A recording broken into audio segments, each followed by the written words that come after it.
थोड़ी सी पूजा का एक नियम बनाइए, आप भी पालन करिए और आग्रह से अपने छोटे बच्चों को भी आदत डालिए। आप जो करते हैं उसमें मैं मना नहीं कर रहा हूँ, जो आपके गुरुदेव ने, किसी आचार्य ने जो पूजा पाठ विधि जो कुछ बताया है, मैं उसमें कोई दखल नहीं दे रहा।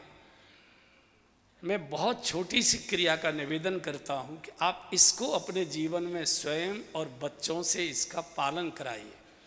जब भी आप घर से बाहर जाते हैं, ऑफिस जाएं, दुकान जाएं, बाजार जाएं, खेत पर जाएं, मजदूरी करने जाएं, बच्चे स्कूल जाएं, माताएं मॉल जाएं, बिग बाजार जाएं, जहाँ भी वो जाते हैं, हमारे सबके घर में छोटा बड़ा पूजा घर है। छोटे गोपाल जी सबके घर में है।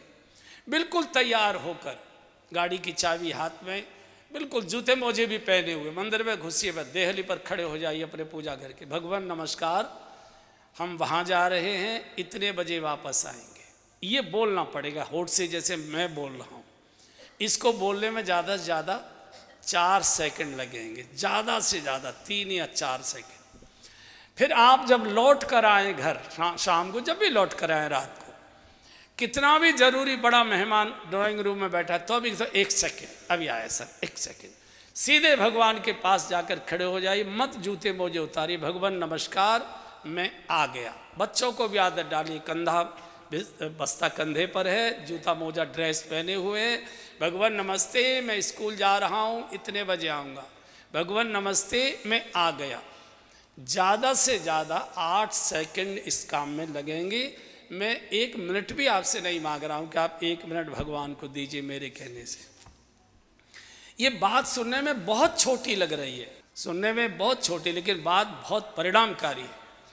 व्यावहारिक बात मैं बोलता हूँ, जो बच्चे घर से बाहर जाते समय, या जो घर के सदस्य घर से बाहर जाते समय अपने बुजुर्ग को, माता पिता को, जो भी बुजुर्ग घर में बड़े, उनको बताकर जाते हैं, तो घर के बुजुर्ग उनके आने की प्रतीक्षा करते हैं।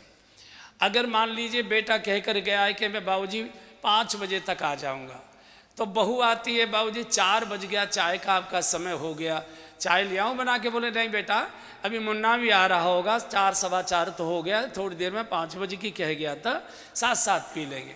माता पिता बच्चे के आगमन की प्रतीक्षा करते हैं। और जो बच्चे बिना बताए जाते आते, अब हम इतने बड़े हो गए, खुद बाल बच्चेदार हो गए, बताने की ज़रूरत है, सबको मालूम है कि हम फैक्ट्री जा रहे हैं।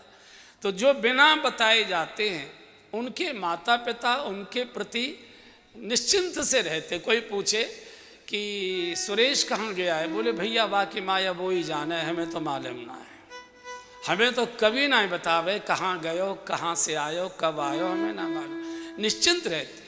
ये जो बैठा है मंदिर में, कौन बैठा है? माँ तू पिता तुम मेरे, शरण गहूँ मैं किसकी, स्वामी शरण गहूँ मैं किसकी, तुम बिन और न दूजा, प्रभु बिन और न दूजा, आस करूँ मैं जिसकी, ओम जय जगदीश। ये जो पूजा में बैठे, ये भी हमारे मम्मी पापा हैं, दोनों हैं। इनको बता के जाइए कि भगवान मैं वहाँ जा रहा हूँ, इतने बजे वापस लौट कर आऊँगा। तो जो लोग बताकर जाएंगे, भगवान उनकी प्रतीक्षा करते हैं, और उतने बजे घर में सकुशल वापस लौटा कर लाना, ये भगवान की जिम्मेदारी हो जाती है कि मुझे बता कर गया है। कोई घटना दुर्घटना आपके साथ हो ही नहीं सकती है। देखने में बात बहुत छोटी लगती है, लेकिन बहुत परिणामकारी। और 10-20 दिन के बाद आपकी स्थिति ऐसी हो जाएगी कि आप जल्दी में गाड़ी स्टार्ट करके चले गए, 100-200 कदम गाड़ी आगे बढ़ गई, और आपको फिर याद आती है कि हमने प्रणाम नहीं किया। आपकी हिम्मत नहीं है कि गाड़ी आगे बढ़ा कर ले जाएं, आपको लौट के ही आना पड़ेगा। किसी भी प्रकार की कोई अनहोनी साथ हमारे हो नहीं सकती। बच्चों को भी आदत डालिए, आप भी इस आदत का पालन करिए, और आप मुझे ढूंढेंगे कि क्या परिणाम होता है इसका। बस इतनी सी मेरी इच्छा का आप ये पालन करिए।